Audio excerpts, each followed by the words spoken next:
Transmitting from the Mojave Wilderness in Joshua Tree, California, now is the time for Desert Oracle Radio, the voice of the desert. Night has fallen on the desert. The desert I'm in tonight is the Mojave High Desert south of Barstow, north of the Salton Sea. The Spanish pronunciation Mojave and its various spellings means beside the water. Somewhere along the way, it came to mean the desert west of the Colorado River on either side of the mostly underground Mojave River, which begins in the snowmelt of the San Bernardino Mountains.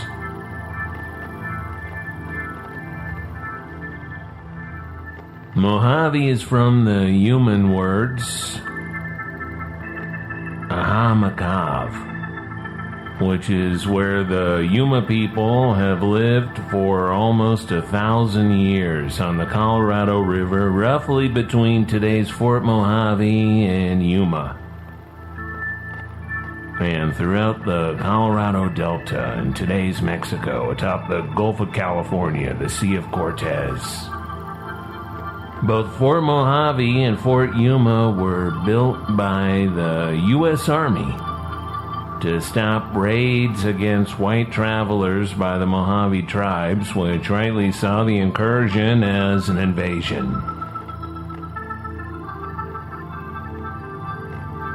The Mojave sued for peace after losing a decades-long advantage, and today many thousands of Mojave and other human peoples live throughout the California and Arizona deserts. The names of places are rich with meaning. Even when a town or a county is just named after the real estate developer or some state legislator, over time the name becomes a crucial clue to the history of a place, the scandals, the disasters, the rise and the fall. Now, many places in the Southwest retain their old names, or at least are named after a tribe. Mojave and Yuma are examples. Washoe, Tahoe, Taos, Apache Junction, Navajo County, Winnemucca, Tucson to Tucumcari, Tehachapi to Tonopah. Many place names in the Southwest retain their Spanish names, the rivers and the mountains especially, Sierra Nevada, San Bernardino, Santa Fe. The dominant pronunciations have adapted to a long occupation by English speakers and slow reconquista by Spanish speakers, because all things are in motion.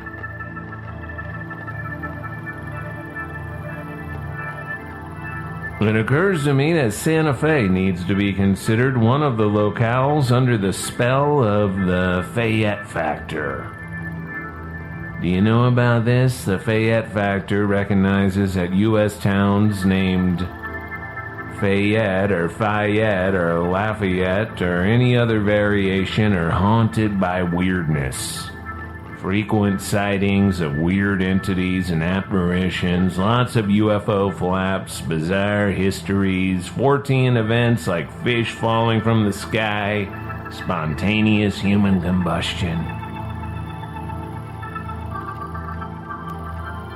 The reason so many place names in the Eastern Time Zone and the Mississippi and Ohio River valleys have Fayette or Fayette in their names is because of Lafayette,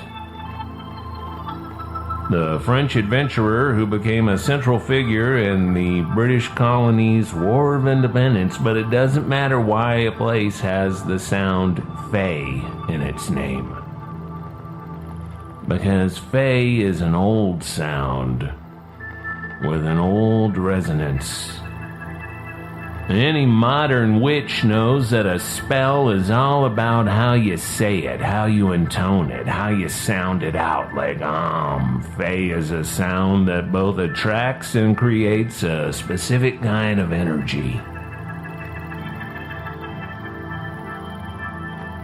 La Fae can mean the faith or of the beech tree, the beech trees of the sacred grove, where the old magicians and judges did their sacred work for the community. Lafayette is the L in L. Ron Hubbard. It's one of the oldest European surnames, first written down in Norman, England in the 11th century, but surely in use since the Romans brought Latin to Gaul. When Julius Caesar checked the rise of Celtic Europe nearly 21 centuries ago, when phagos meant beech trees, a beech grove, the people of the beech trees, the druids who served as prophets, poets, and philosophers, as equals to the warlords, became known as La Fae.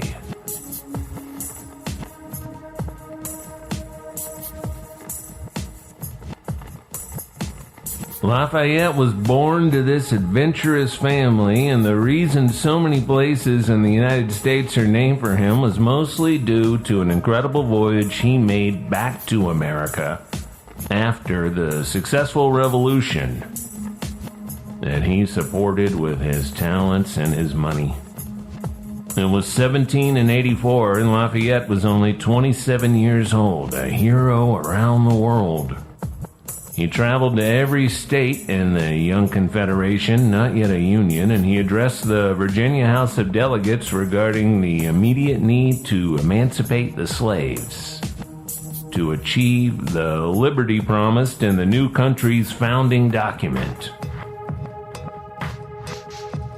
There are more than 75 American cities and towns named for Lafayette, along with all kinds of counties and parks and squares, including Lafayette Square behind the White House, a square now completely walled off to the public by a great wall to protect the current occupant from the angry multitudes all around. And the theory, because Lafayette and its variations have a long association with strange and bizarre occurrences, is that the name itself carries some supernatural power. And if you think that's weird, well, what do you think's going on with the Lord's Prayer, 10 Hail Marys, a school fight song, benedictions, black magic? It's all words, spell casting, chanting, enchantment. Now here's a place that has long made me wonder.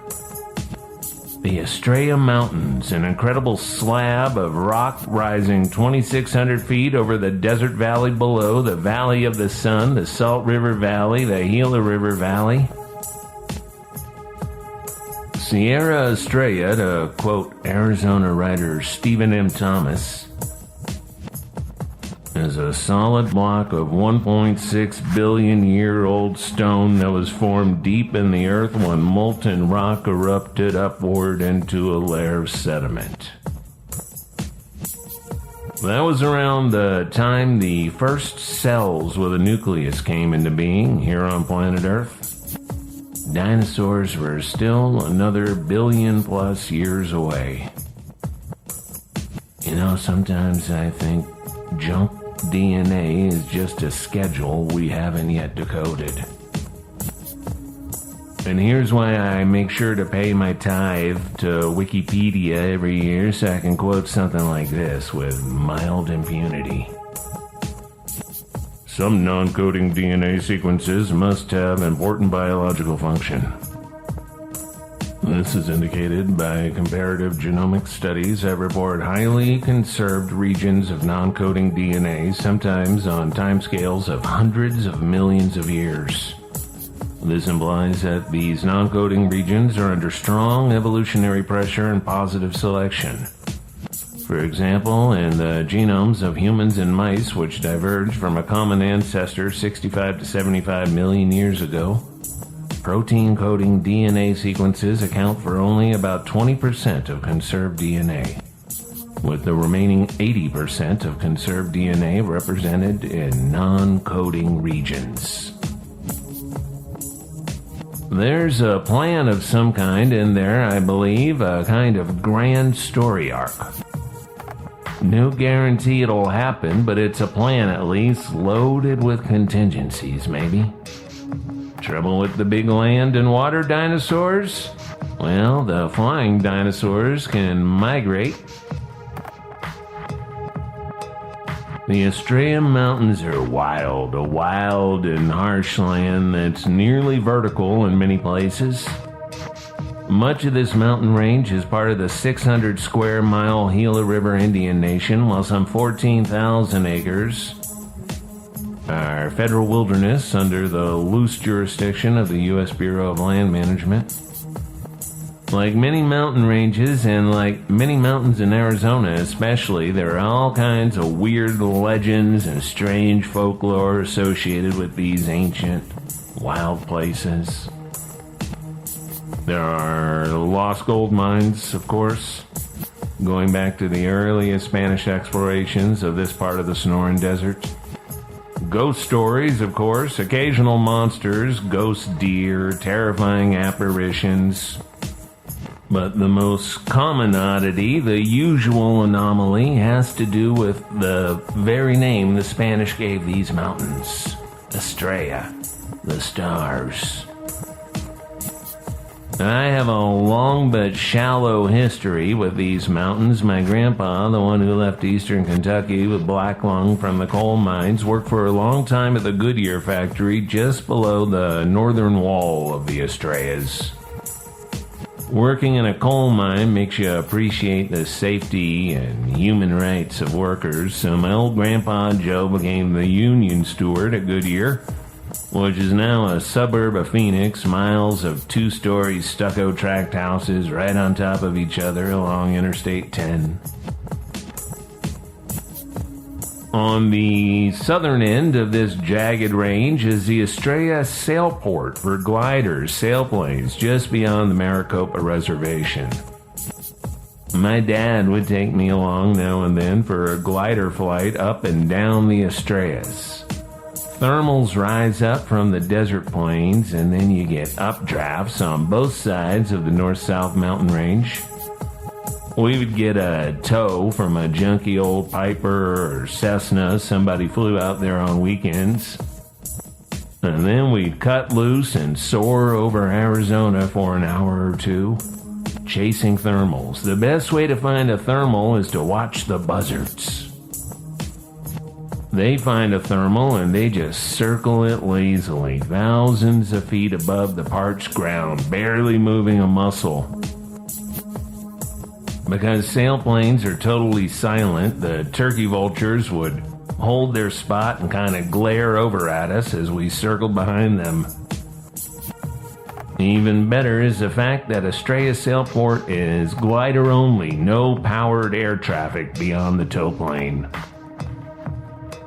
It's a remarkably remote location, considering it's just south of the sprawling Phoenix metropolis. Living in old Phoenix all those years ago, you always heard about South Mountain. Of course you knew Camelback Mountain, even a dummy could pick that one out. But that big long wall of rock to the southwest? Well, maybe because it's wilderness, maybe because there's no real road up to the top like South Mountain where you could drive up with a six-pack and your buddies and look at the city lights, or the Phoenix Lights.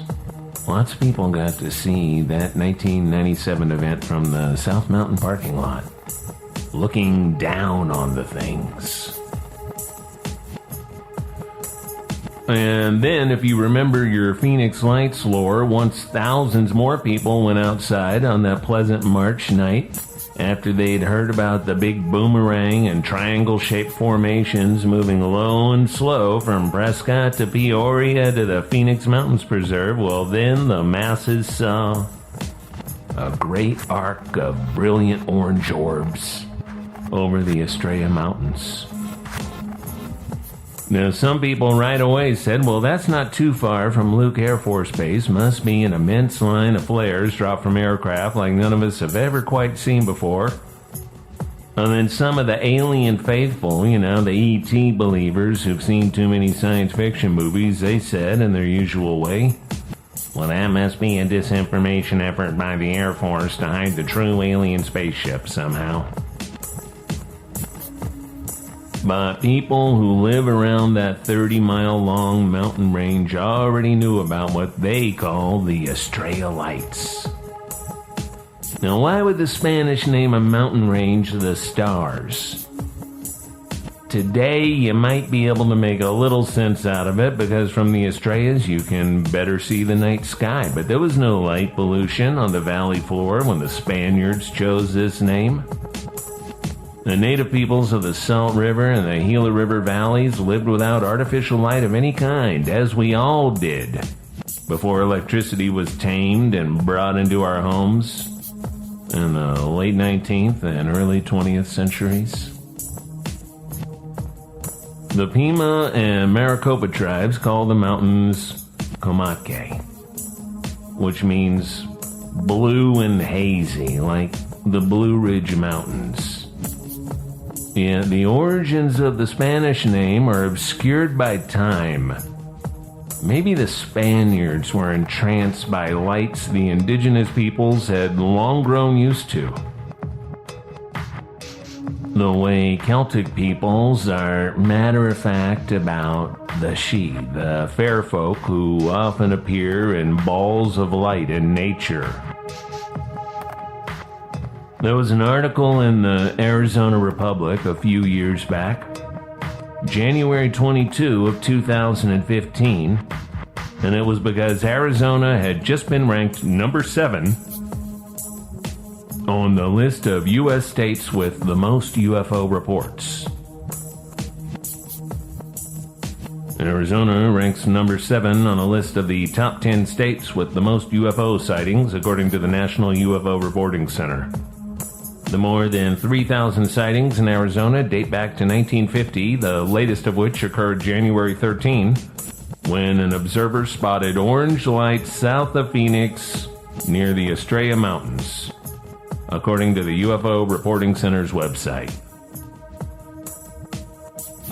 A lot of people have been seeing orange lights near the Sierra Estrella for a long, long time.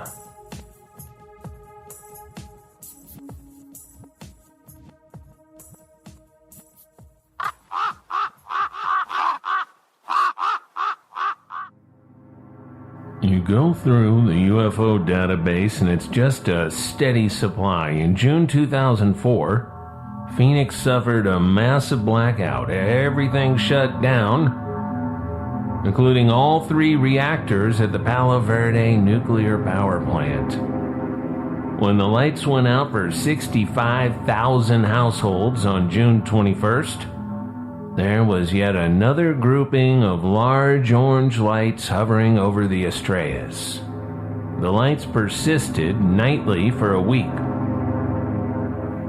Or maybe people were just out in numbers looking for them again, as happens whenever these strange occurrences make the local news. There are so many UFO sightings around the Estrellas that Gila Bend, an ancient river community on the southwest side of the mountains, has the most UFO sightings of anywhere in the United States or Canada. Topping the list with 1,194 sightings per 100,000 people. And if you're thinking, well, Gila Bend barely has 2,000 people, welcome to the world of statistics. What it means is that a higher percentage of people in or passing through Gila Bend report strange things in the sky than in any other community or city in the United States or Canada. This is from Newfork, the National UFO Reporting Center in Washington State. Sedona's in the top 10, if you're wondering, and the tiny Sierra Nevada town of Sonora in California comes right after Gila Bend. What's going on in those mountains? Now, these aren't total sightings. These are the people who took the trouble to find Newfork's phone number or website and then provided their report. Our friend Jason P. Woodbury, who grew up on the southeast side of the Estrellas, had his own experience with those brilliant circles of light in the sundown sky over the mountains called the Stars. Now, Jason and his whole household had a range of experiences, from seeing moon-sized lights move silently from horizon to horizon in seconds to a low-flying formation of lights pacing one of their cars on a lonesome back road. I was talking to Jason about this last night, trying to figure out if the sightings he and his friends experienced a decade or so back had the Estrellas as their backdrop. And it appears to be the case. We are going to do a lot more work on this subject in the months ahead. I've been meaning to for years, but I keep forgetting about it.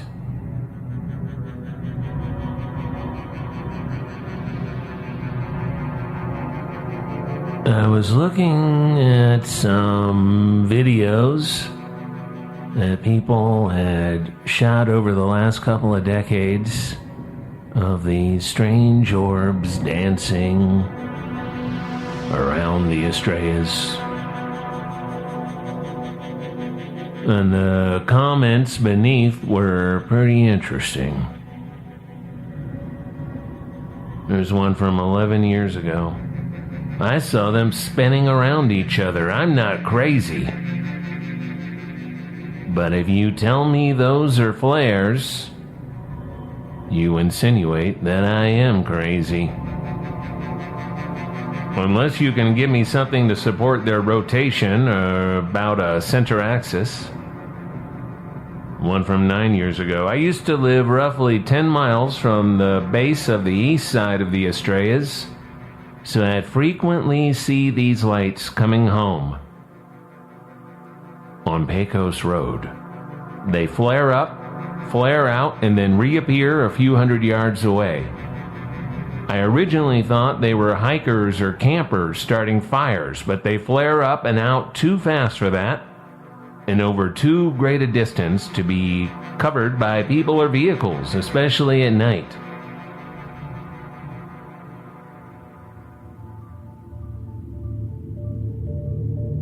I've lived out here in Maricopa since last October, and these things appear maybe once or twice weekly. They are not flares, since they hover in the sky stationary, and they don't fall like flares would. They go out, and then a few minutes later, they turn back on. I don't know what the hell they are. Another from 7 years ago, they head upwards, which I don't think flares can do. Plus, there are never smoke trails, and last week, I saw 3 other lights appear, and also going up almost at a 45-degree angle. When I say they go up, I mean they go down below the mountain line and then above it again. I try not to get caught up in the debate, whether they're real or not.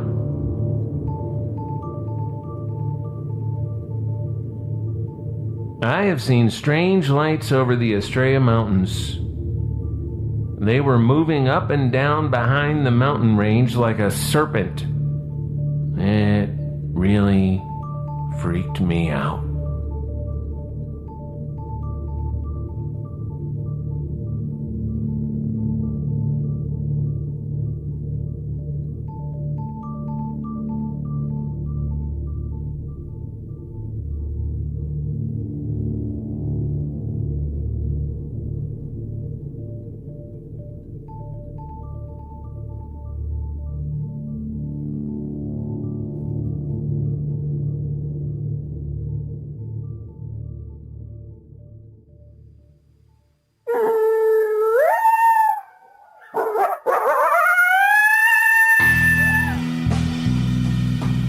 It feels good to get back in the radio studio.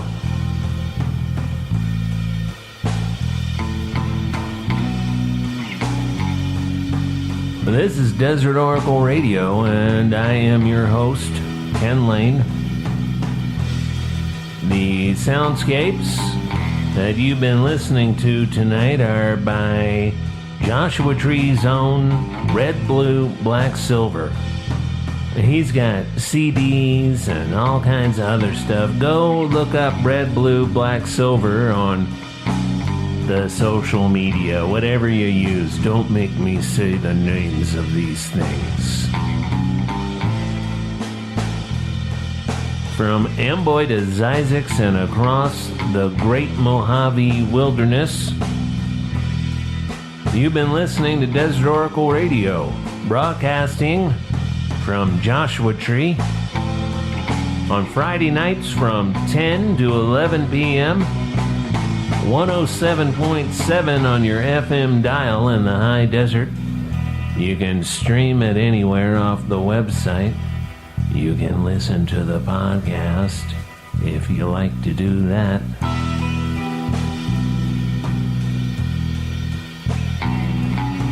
I was trying to wrap up the new issue of Desert Oracle, and look at that, I had to evacuate because of thick wildfire smoke, which all came into the headquarters here at the Desert Oracle Institute, courtesy of the swamp cooler, our only form of cooling. So I had to get out of here. But we're almost done. Hey, listen, the Desert Oracle hardcover book from MCD Books is coming out, is done. You can pre-order it on Bookshop or whatever online bookstore you like to use. And it's going to ship to you in the first week of December. I'm pretty happy with this collection.